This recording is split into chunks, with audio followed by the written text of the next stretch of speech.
Mm.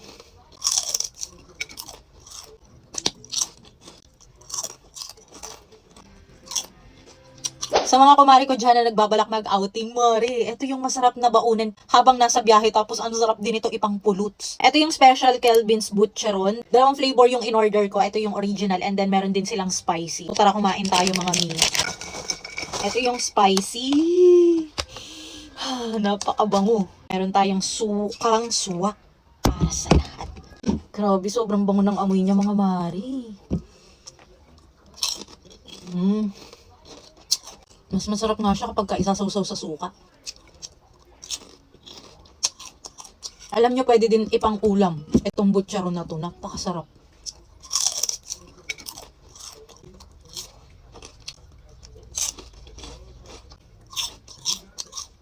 Sarap ng suka ko mga te.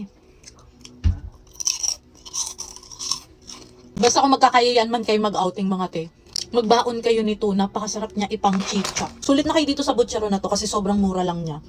Ang dami pang laman. Saka sulit ka sa lasa, te.